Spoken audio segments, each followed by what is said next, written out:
everyone, my name is Kate and I am the founder of The Confidence Coach Ltd.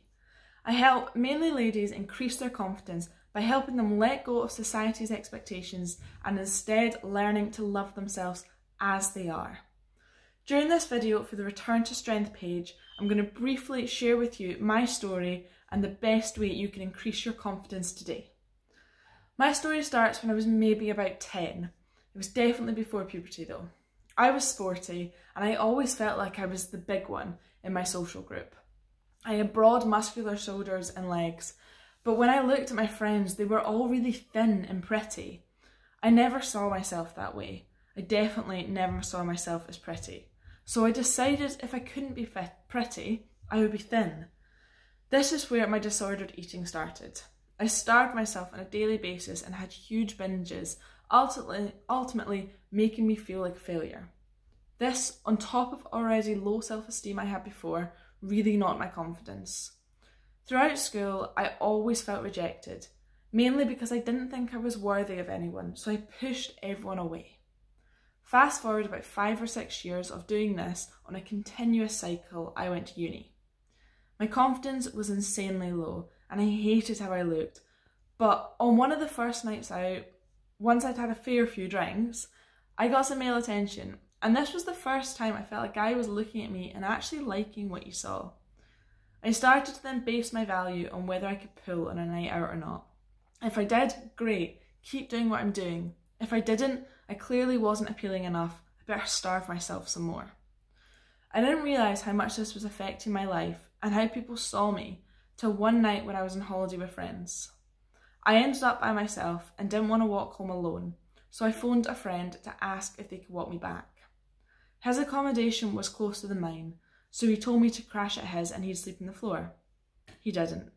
Instead, he got into the bed I was sleeping in. I told him to stop and that I wasn't comfortable, but because my confidence was so low, I eventually stopped saying no, which meant things happened that I didn't want to happen.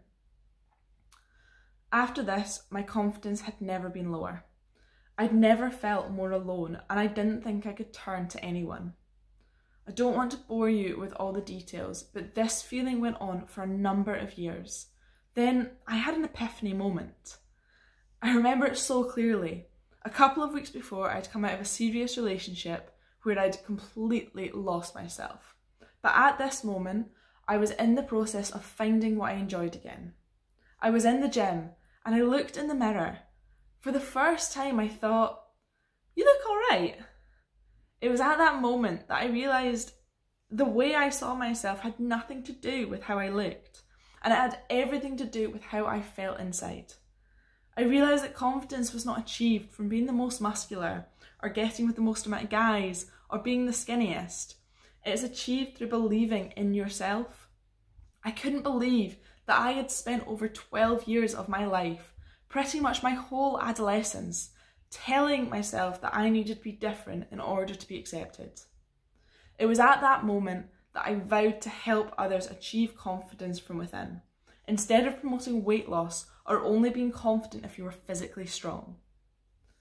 And this is what I do now.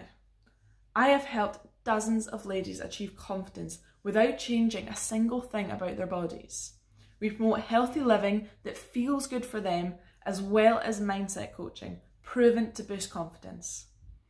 One of my many struggles I had when I had low confidence was caused from feeling alone. I never want anyone to feel alone, and this is why I've created the #1 confidence boosting online community. We've called ourselves the Feel Free Clan, to remind us we are allowed to feel free in our own bodies, and we are always supported by our online family. In Scottish history, our family was called a clan. Having a support network while you are struggling has been repeatedly proven to be the best thing for gaining confidence. Thanks again to Return to Strength, who, if you don't know, are a platform to bring further awareness about mental health and support those who live with it. Thank you again for asking me to do this video, and I really hope it's helped you. And if you'd like to know more about how you can be confident, or if you'd like to join our clan, please message me today with the word confidence.